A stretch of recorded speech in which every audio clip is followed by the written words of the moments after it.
na ma-Indian.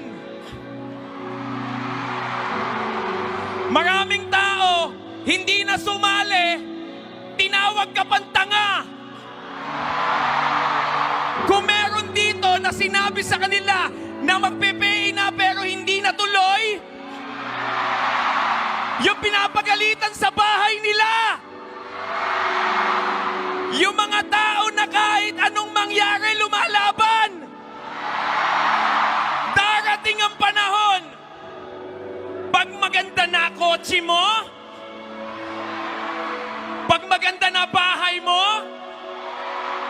pag marami ka ng pera at nakuha mo na pangarap mo,